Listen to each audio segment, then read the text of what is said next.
नमस्कार, कैसे हैं आप सब। उम्मीद करते हैं आप सब बहुत ही अच्छे होंगे और कुछ ना कुछ सीख ज़रूर रहे होंगे। तो चलिए आज की वीडियो की शुरुआत करते हैं।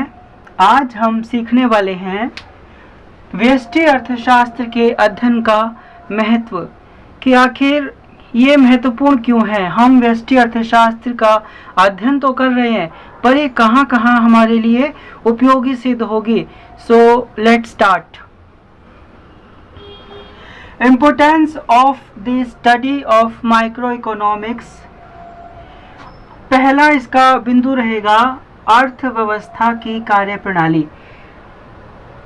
ये तय करने के लिए कि अर्थव्यवस्था की कार्यप्रणाली किस प्रकार से संचालित हो रही है, किस प्रकार से रन कर रही है, क्या उसका ऑपरेशन है, ऑपरेशन ऑफ एन इकोनॉमी। अब देखो, किसी भी अर्थव्यवस्था को रनिंग करने के लिए उपभोक्ता तो चाहिए, यानी कि उपभोक्ता चाहिए हमें, और क्या चाहिए, प्लस फर्म चाहिए हमें। जब फर्म होगी हमारे पास और उपभोक्ता होंगे हमारे पास, तो हमारी अर्थव्यवस्था की कार्यप्रणाली चलेगी। उपभोक्ता होंगे तो मांग का निर्माण होगा, बाजार में डिमांड आएगी। जब डिमांड आएगी तो फर्में अपना काम करेंगी, फर्में उत्पादन करेंगी। तो अर्थव्यवस्था की कार्यप्रणाली में क्या उपभोक्ता सही तरीके से उपभोग कर रहा है या नहीं कर रहा, ये चीज़ हमें देखनी है। फर्में अपना काम कर रही हैं या नहीं कर रही, किस प्रकार से फर्में ऑपरेशनल हैं।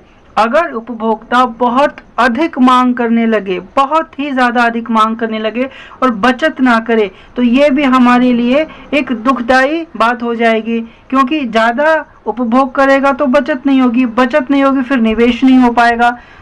बहुत कम यदि उपभोक्ता मांग करता है वस्तु या सेवाओं की, तो इकोनॉमी एकदम से नीचे आ जाएगी, क्योंकि फर्में फिर उत्पादन करेंगी और उत्पादन बिकेगा नहीं, क्योंकि उपभोक्ता की मांग नहीं है। तो ये सारे बिंदु हमको ध्यान में रखने होते हैं, किसमें, अर्थव्यवस्था की कार्य प्रणाली के अंदर।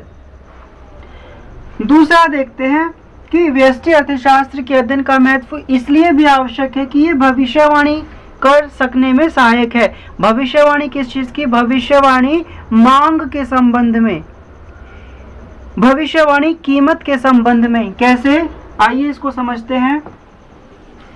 जब कभी वस्तुओं की कीमत बढ़ती है तो उसके साथ साथ उसकी मांग में भी परिवर्तन आता है।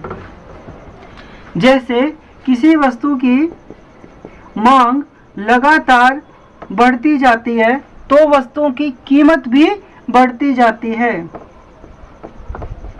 कीमत भी अपवर्ड्स जाएगी, ऊपर की तरफ जाएगी। अगर वस्तुओं की मांग लगातार गिर रही है तो वस्तु की कीमत भी कम हो सकती है। ये प्रिडिक्शन, ये भविष्यवाणी किसके थ्रू की जा सकती है, व्यष्टि अर्थशास्त्र, माइक्रो इकोनॉमिक्स के थ्रू की जा सकती है। अगर वस्तुओं या सेवाओं की मांग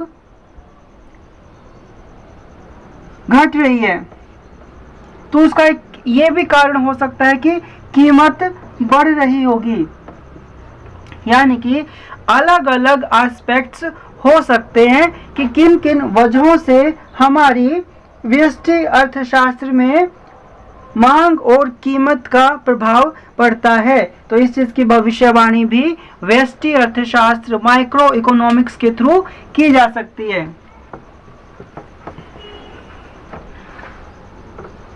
अगला देखते हैं आर्थिक नीतियां। अब देखिए, व्यष्टि अर्थशास्त्र, माइक्रो इकोनॉमिक इसलिए भी हमारे लिए महत्वपूर्ण हो जाती है, इसका इंपॉर्टेंस इसलिए भी बढ़ जाता है क्योंकि जितनी भी आर्थिक नीतियां बनती हैं, इकोनॉमिक पॉलिसीज बनती हैं, हर एक में व्यष्टि अर्थशास्त्र, माइक्रो इकोनॉमिक्स अपनी अहम भूमिका निभाती है। तो ये भी हमारे लिए एक वैल्यूएबल फैक्ट है, वैल्यूएबल फैक्ट है क्या, कि ये आर्थिक नीतियों में भी सहायक सिद्ध होती है। अगला देखते हैं आर्थिक कल्याण। क्योंकि इसके अंदर उपभोक्ता भी शामिल है, मांग भी शामिल है। और उपभोक्ता जब मांग करता है किसी चीज़ की तो वो कीमत पर इम्पैक्ट डालती है। कीमत या तो घट जाती है या बढ़ जाती है या किसी लेवल पर स्थिर रहती है। उससे मनुष्य, क्योंकि मनुष्य एक सामाजिक प्राणी है, वो अपने वेलफेयर के लिए, अपनी संतुष्टि के लिए विभिन्न प्रकार की वस्तुएं और सेवाएं खरीदता है, उपभोग करता है। तो इससे उसका विकास भी होता है, वेलफेयर भी होता है। तो ये आर्थिक कल्याण में, क्योंकि जब मनुष्य ज़्यादा डिमांड करेगा, ज़्यादा मांग करेगा तो वो अपवर्ड जाएगा, ऊपर की तरफ जाएगा। तो ये हमारे आर्थिक कल्याण में भी सहायक सिद्ध होती है।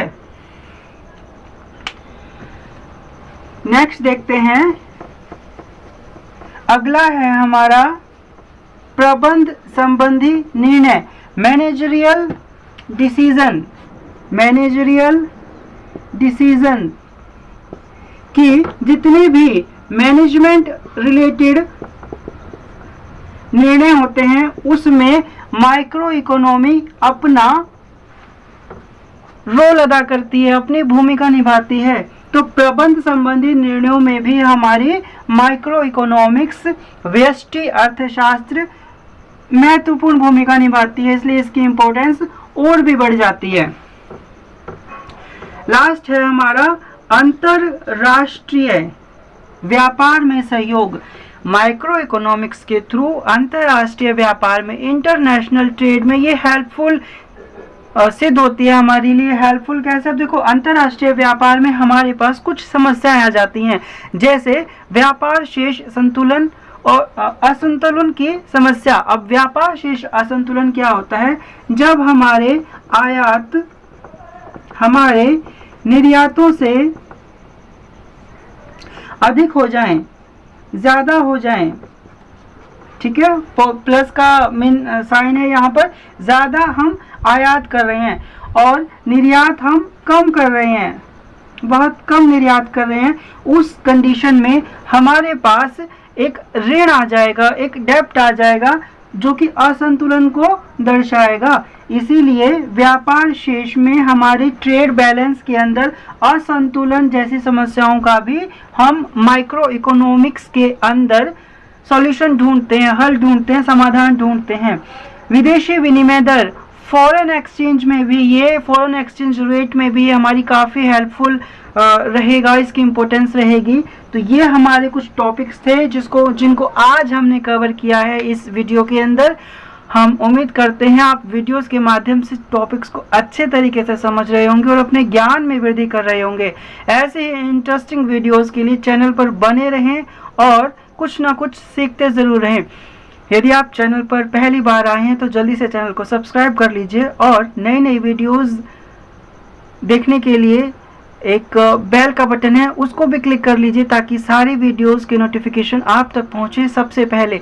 वीडियो यदि अच्छी लगे तो लाइक, कमेंट और शेयर करना मत भूलिएगा। अब मिलेंगे अगली वीडियो में, तब तक अपना ख्याल रखिए। Take care, bye bye.